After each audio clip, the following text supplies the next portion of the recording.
오늘은 종료 주일이고 이제 고난 주간을 시작합니다. 예수님께서 2000년 전에 이 고난 주간에 가장 고난을 당하시고 십자가에서 죽으십니다.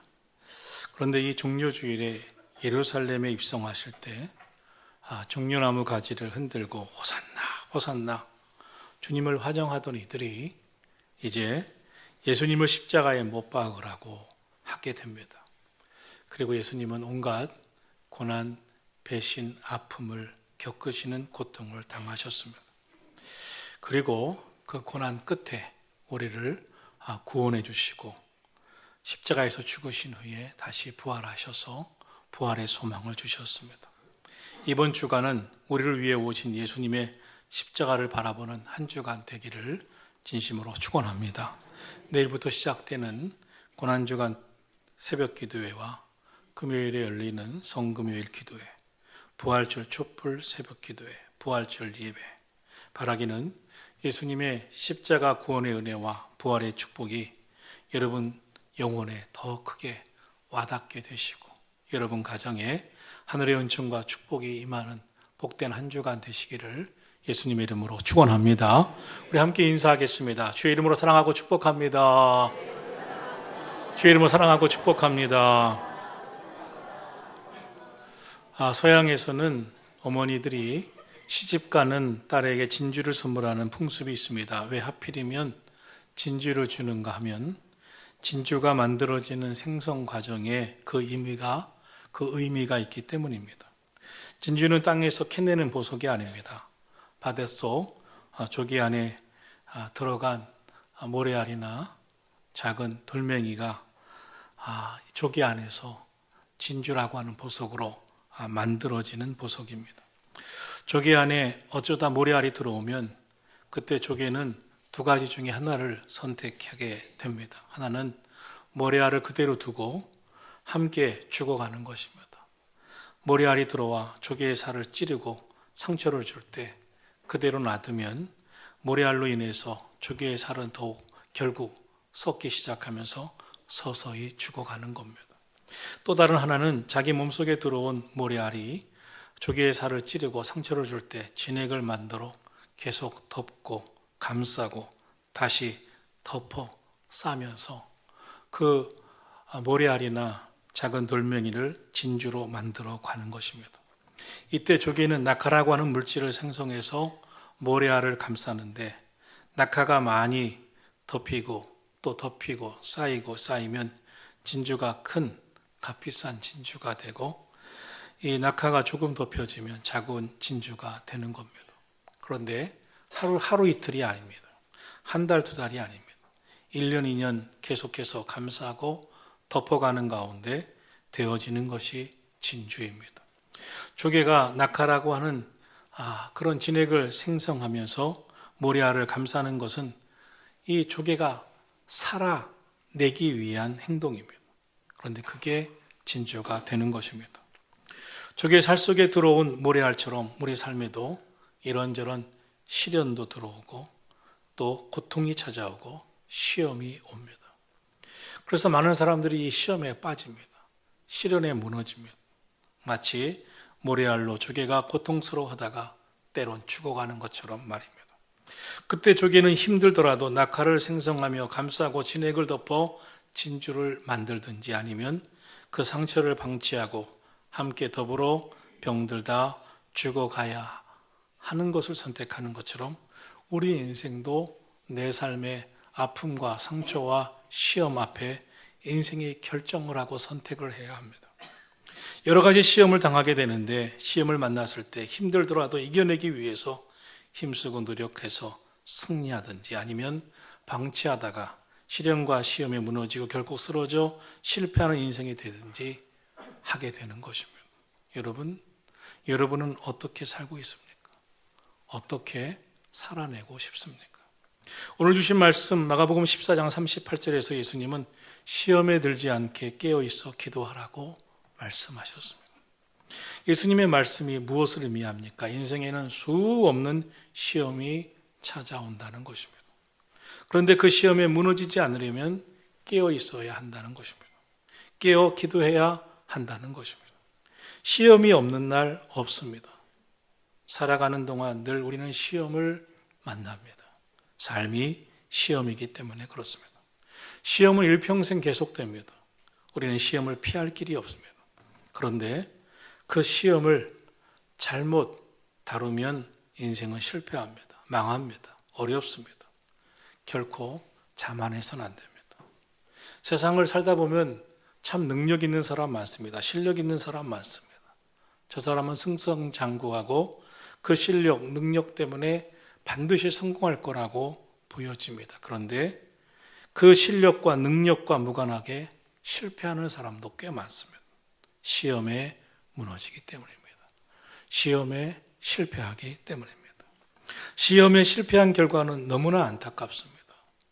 충분히 그 실력으로, 충분히 그 능력으로 성공할 사람이 치명적인 실패를 맛보기 때문에 그렇습니다. 오늘의 말씀은 그 유명한 겟세마네의 기도입니다. 예수님께서 십자가를 지시기 전에 드렸던 기도입니다. 본문에 보면 십자가를 지시는 일은 예수님에게도 무척이나 시험이 되는 일이었습니다. 너무나 큰 고통이 되는 사건이었습니다. 이때 예수님은 그 시험이 되는 사건을 앞두고 어떻게 하셨나요? 예수님은 어떤 심정이셨나요? 예수님은 그 시험을 겪으면서 우리에게 무슨 말씀을 하셨나요? 오늘은 십자가의 고난을 앞둔 예수님의 심정이 어떤 심정이셨는지, 그리고 그때 예수님은 무엇을 하셨는지, 그리고 우리에게 무슨 말씀을 하고 계시는지를 통해서 은혜를 나누려고 합니다. 바라기는 예수님을 통해, 예수님의 말씀을 통해, 예수님의 행적을 통해 깨닫는 시간이 되기를 주님의 이름으로 축원합니다. 첫째로 십자가를 지시기 전 그 고난을 앞둔 예수님의 심정입니다. 본문 마가복음 14장 34절에 보면 예수님께서 말씀하시되 내 마음이 심히 고민하여 죽게 되었으니 라고 말씀하고 있습니다. 예수님께서 십자가를 지시기 전에 느끼셨던 심정은 심히 고민하고 죽게 되셨던 심정이었습니다. 십자가 사건은 인간이 당할 수 있는 가장 가혹한 형벌이었기 때문에 그렇습니다. 우리는 겟세마네 동산에서 십자가로 가시는 과정 속에 예수님의 그 큰 고뇌를 보게 됩니다. 죄 많은 세상에서 살아가는 인간은 고난과 고통의 문제를 피할 길 없습니다. 결국 고난은 관념적이지 않습니다. 추상적이지도 않습니다.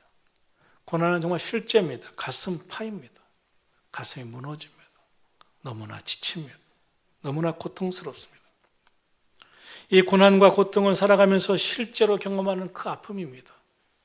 여러분이 겪는 시험이 그 고통을 줄 것입니다.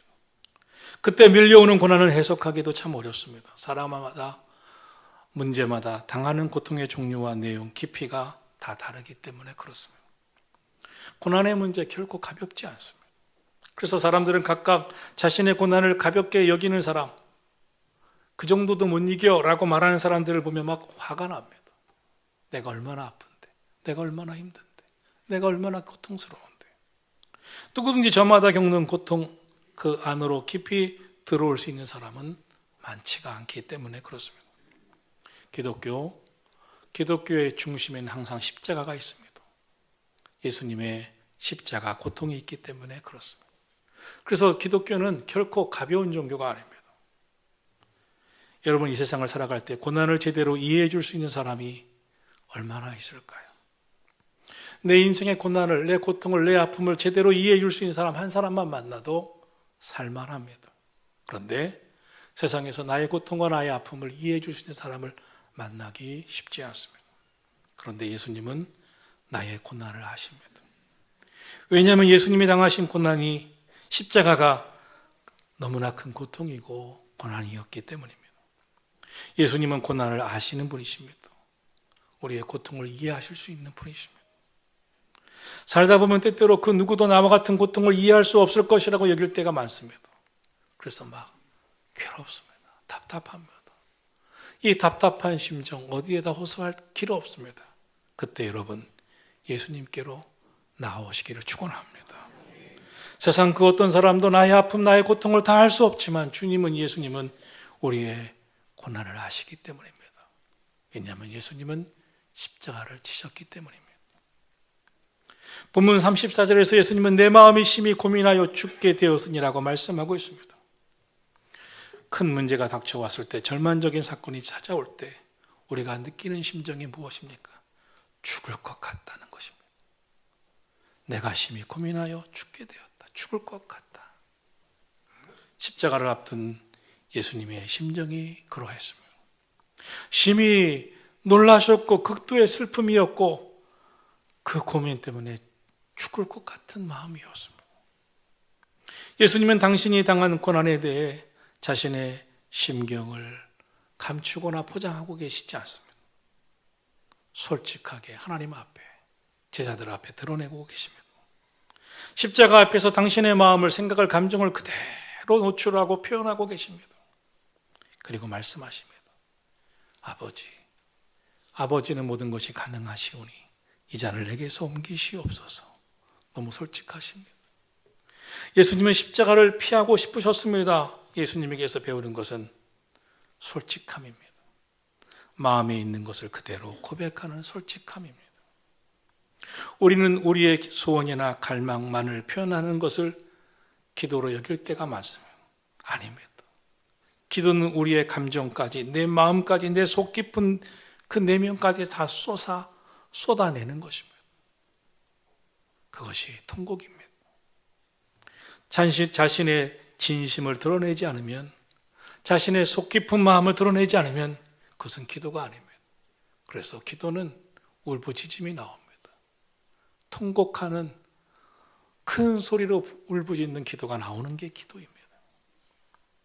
세상에는 마음속 깊은 이야기를 털어놓을 곳이 별로 없습니다.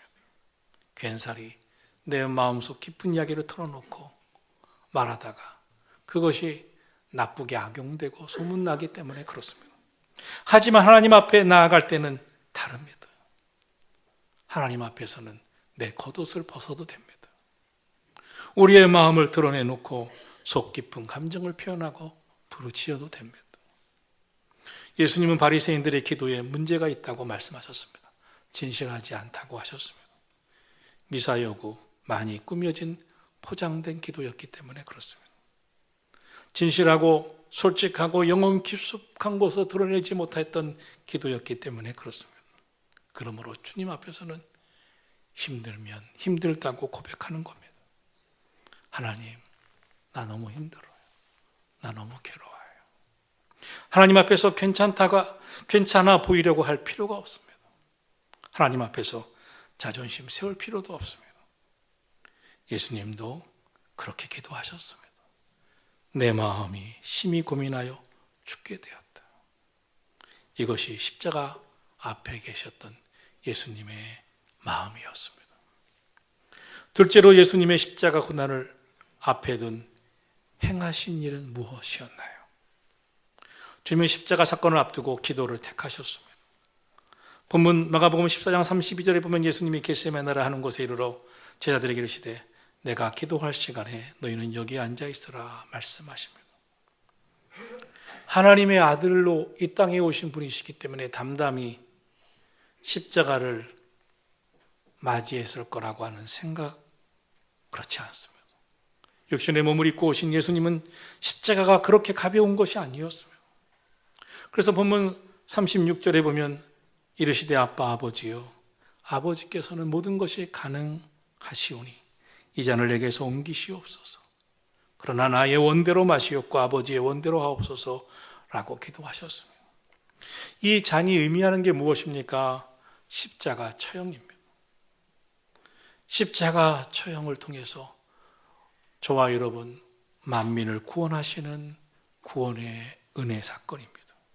그러나 당시 십자가 사건은 그 당시 인간이 당할 수 있는 가장 가혹한 형벌이었습니다.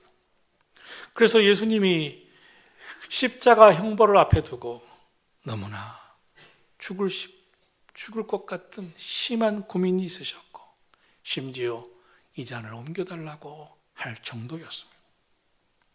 사랑하신 성도 여러분, 예수님도 하나님 앞에 그렇게 기도를 드렸습니다. 여러분의 심정이 주 앞에 토해내어지는, 그리고 부르짖어지는 기도의 시간이 꼭 되기를 주의 이름으로 축원합니다. 누가복음 22장 44절에 보면 예수께서 힘쓰고 애써 더욱 간절히 기도하시니 땀이 땅에 떨어지는 핏방울 같이 되더라라고 말씀합니다. 예수님이 기도하시는데 힘써 기도하십니다. 애써 기도하십니다. 더욱 간절히 기도하십니다. 그때 땀방울이 흐릅니다. 땀방울이 땅에 떨어지는데 핏방울처럼 흘러내립니다. 상상이 되십니까? 그 같은 기도를 예수님이 들으셨고 그 기도로 시험에 들지 않게 깨어 기도하라. 시험을 이기신 것입니다. 예수님의 기도 안에는 심한 통곡이 있었고 눈물이 있었습니다. 그 심한 통곡과 눈물이 시련을, 고난을 이기신 것입니다. 히브리서 5장 7절은 말씀합니다. 예수님은 육체에 계실 때 자기를 죽음에서 능히 구원하시리 이에게 심한 통곡과 눈물로 간구와 소원을 올렸고 그의 경건하심으로 말미암아 그의 들으심을 얻었느니라. 적당한 기도 아닙니다. 가벼운 기도 아닙니다. 목숨을 건 기도였습니다. 주님은 목숨을 건 기도로 당신의 그 고통을 풀어나가셨습니다. 가장 절망적인 사건 앞에 인간이 할 수 있는 게 무엇입니까? 가장 큰 시험과 시련 앞에 우리가 할 수 있는 게 무엇입니까? 예수님도 땀방울이 얼굴에 뒤범벅대며 울부짖는 절규로 통곡하는 기도를 드리셨다면 여러분의 인생에 가장 고통스럽고 절망스러운 순간에 무엇을 해야 하겠습니까? 예수님이 우리에게 보이셨습니다. 깨어 기도하라. 깨어 기도하라. 기도하기를 축원합니다. 야복강 나루터에서 야곱은 하나님의 천사와 사투를 벌였습니다. 살려달라고. 하나님의 천사가 야곱의 환도뼈를 부러뜨립니다. 주저앉고 그 손을 놓을 수밖에 없는 상황이지만 야곱은 놓지 않았다고 했습니다. 매달렸습니다. 하나님께. 야곱의 모습을 상상만 해도 처절합니다. 하나님 도와달라고. 그렇기에 환도뼈가 부러졌음에도 처절하게 하나님께 매달려 기도했고 그 기도로 승리했습니다. 시험에 들지 않게 깨어 기도하기를 축원합니다. 한나의 기도 마찬가지입니다. 사무엘상 1장에 보면 그녀의 기도가 얼마나 통곡하고 울부짖는 기도였는지, 절규였습니다. 그의 영혼 깊은 곳에서부터 토해내는 기도였습니다. 신약 성경의 수로보니게 여인의 치열한 간구, 귀신 들린 딸을 고쳐달라고 하는 엄마의 울부짖는 기도, 딸을 바로 세워야 되는데 그 엄마의 기도가 결코 가벼울 수가 있습니까? 그 엄마의 기도가 결코 쉽게 포기할 수 있는 기도가 되겠습니까? 여러분 삶이 얼마나 치열합니까? 얼마나 치열합니까? 그런데 여러분, 아무리 삶이 치열해도 그 인생의 결과는 기독교인들에게는 기도의 자리에서 승패가 결정이 됩니다.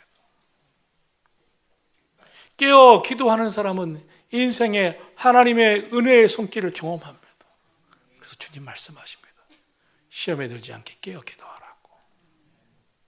저는 여러분이 혹시 자녀가 있다면, 가족들이 있다면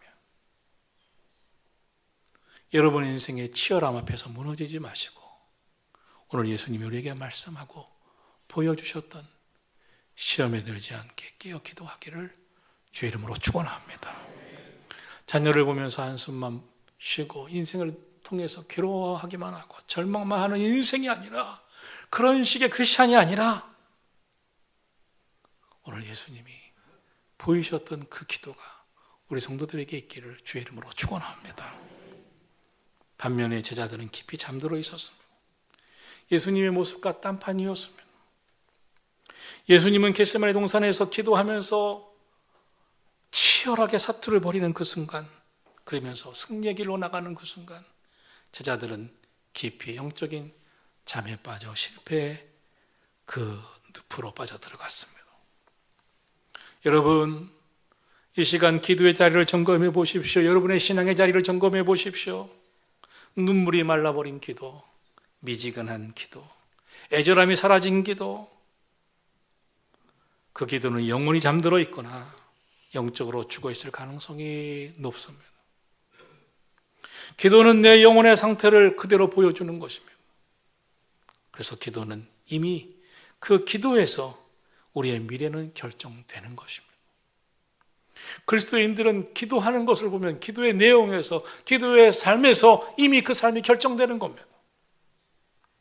그러므로 기도로 이미 삶은 안 바뀌었어도 승리한 사람이 있고, 삶이 멀쩡해도 기도를 보면 이미 그의 인생은 실패로 나아가는 사람이 있는 겁니다.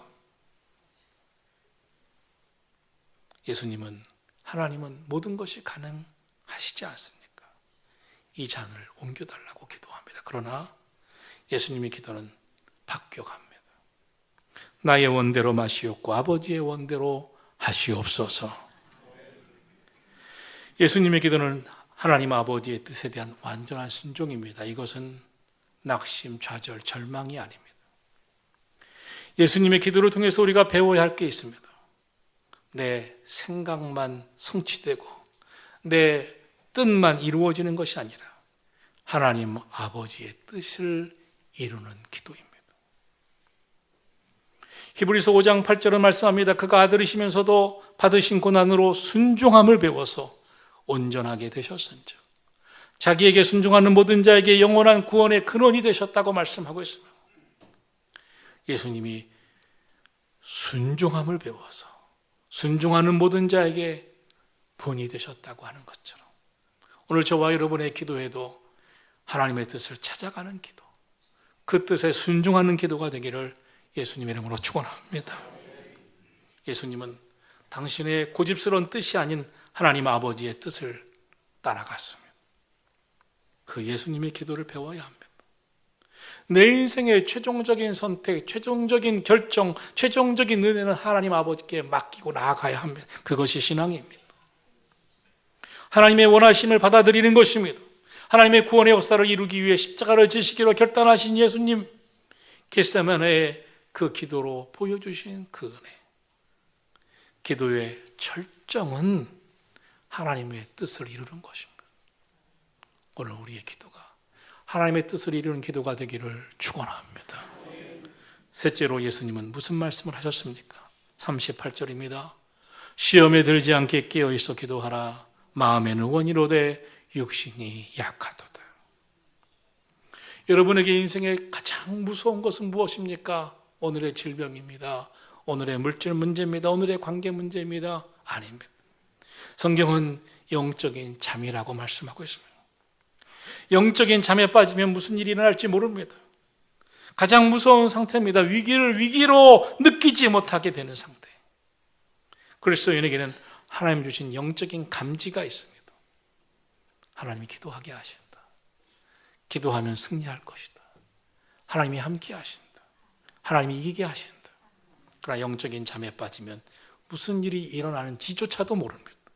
기도해야 하는지조차도 모릅니다.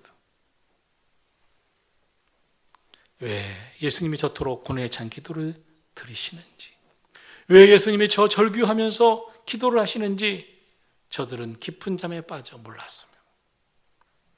제자들의 모습을 통해서 자신을 반성할 수 있기를 바랍니다. 본문 37절에서 예수님이 돌아오사 제자들이 자는 것을 보시고 베드로에게 말씀하시는데, 시몬아 자느냐? 내가 한 시간도 깨어 있을 수 없더냐? 라고 말씀하십니다. 계속 뭔가 지쳐 잠을 자는 제자들을 예수님이 깨우십니다. 야박하십니다. 잠든 제자들을 깨우십니다. 그런데 왜 깨우셨을까요? 시험은 언제 찾아옵니까? 언제 인생은 시련 앞에 무너집니까?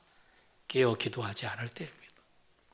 깨어 기도하지 않는 동안에 수없는 시험이 찾아와도 속수무책입니다.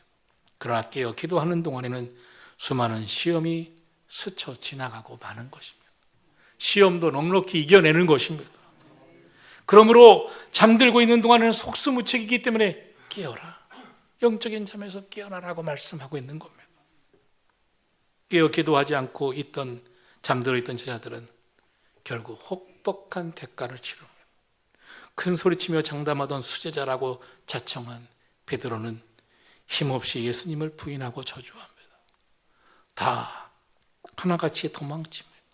심지어 가룟 유다는 예수님을 은30에 팝니다. 제자답지 못합니다. 겟세마네 동산에서 제자들을 살펴보면 너무나 안타깝습니다. 너무나 무기력하고 연약합니다. 그 순간만큼은, 그 결정적인 순간만큼은 절대 무너지지 말아야 하는데 무너져 버렸습니다. 우리 인생도 그렇습니다. 아주 중요한 결정적인 순간만큼 무너지지 말아야 하는데 무너지는 사람들이 있습니다. 누굽니까? 깨어 기도하지 않은 사람들입니다. 깨어 기도하지 않는 신앙인들입니다. 이 제자들의 모습 속에 우리들의 모습을 발견하게 되지 않습니까? 그러나 그래도 여전히 소망이 있는 이유는 예수님이 그들을 포기하지 않으셨다는 것입니다. 깨우고 계시다는 것입니다. 사랑하신 성도 여러분, 우리는 우리 자신에 대해 절망할 때가 있습니다. 그러나 여러분, 절망하셔야 됩니다. 절망해야 나는 아니구나, 주님을 의지해야 되는구나, 주님의 손 붙잡아야 되는구나 깨닫게 되는 것입니다. 하나님 편에서 나를 붙들어 주시지 않으면 나는 여기까지 올 수도 없었구나 하는 것을 깨닫게 되기 때문에 그렇습니다. 그럼 왜 제자들은 깨어 기도하지 못했을까요? 알면서도 마음에는 원이로되 육신이 약하도다. 이것이 인간입니다. 인간은 그렇습니다. 로마서 7장 19절을 말씀합니다. 내가 원하는 바 선을 행하지 아니하고 도리어 원하지 아니하는 바 악을 행하는도다. 만일 내가 원하지 아니하는 그것을 행하면 이를 행하는 자는 내가 아니요 내 속에 거하는 죄니라. 선은 행하고 싶은데 악을 행하고 있는 모습이라는 것입니다. 죄짓지 말아야지 하면서도 죄짓고 산다는 것입니다. 우리의 몸은 언제나 육체의 소욕을 따라가려는 성향이 있습니다. 그래서 결심해도 무너집니다. 갈라디아서에서 사도 바울은 우리 안에 성령의 소욕과 육체의 소욕이 싸우고 있다고 말하고 있습니다. 그런데 성령의 소욕대로 살려면, 하나님의 뜻대로 살려면 깨어 기도해야 한다는 것입니다. 중독이 무엇입니까? 자기 몸과 마음이 따로 노는 게 중독입니다. 나는 안 할 거야 라고 생각했는데 몸이 따라주지 않습니다. 마약 안 할 거야, 술 더 이상 안 할 거야, 담배 더 이상 안 필 거야 작정하지만 몸이 따라주지 않습니다. 실패를 반복합니다. 마음은 원하지만 늘 몸이 안 듣습니다. 결국 마음이 결국 육체를 따라가 버리고 맙니다. 여러분, 인생, 삶, 신앙 갑자기 변화가 일어나지 않습니다. 그래서 영성 훈련이 필요하고, 말씀 훈련이 필요하고, 기도 훈련이 필요하고, 고난주간에도 특별 새벽 기도회가 필요한 것입니다. 몸은 결코 우리 마음대로 움직여지지 않습니다. 신앙생활 좀 오래 했다고 변화가 일어나는 게 아닙니다. 일상에서 꾸준히 영성을 닦고 기도하고 주님 말씀대로 시험에 들지 않게 깨어 기도해야 되는 것입니다. 마음의 소원이 훌륭해도 그것을 몸으로 살아내는 일상이 없다면 아무 의미가 없습니다. 생각이 중요하지만 그 생각대로 살아가지 않는 게 뭐가 중요합니까? 마음의 원함을 따라 살아가는 몸이 될 수 있도록, 내가 마음에 품고 기도하고 소원대로 살아가는 몸이 될 수 있도록 영적 훈련을 하는 것이 우리 신앙의 목적 아닙니까? 오늘도 마귀가 우리를 시험합니다. 무슨 시험을 합니까? 깨어 기도하지 말라고 시험합니다. 십자가 외면하라고, 십자가 지지 말라고 유혹합니다. 십자가에 고난당하면 무너지라고, 이겨나가지 말라고 유혹합니다. 타협하라고 유혹합니다. 십자가 거부하라고 유혹합니다. 말씀대로 살지 말고 기도하지 말고 깨어있지 말라고 유혹합니다. 마음이 아니라 육신대로 살라고 말합니다. 여러분, 시험에 들지 않게 깨어 기도하기를 축원합니다. 본문 41절에 예수님이 말씀하십니다. 그만 되었다. 이제는 자고 쉬라. 때가 왔도다. 보라, 인자가 죄인의 손에 팔리느니라. 주님의 말씀이 무엇을 의미합니까? 다 때가 있다는 것입니다. 상황이 지나고 나면 아무 의미가 없습니다. 문제가 터지고 난 다음에 기도하는 것은 참 어렵습니다. 그때도 기도하는 게 중요하지만 미리미리 시험에 들기 전에 대비하고 기도해야 할 것입니다. 살다 보면 하나님이 기도하라는 마음을, 사인을 계속 주십니다. 그때 미루지 말고 기도해야 합니다.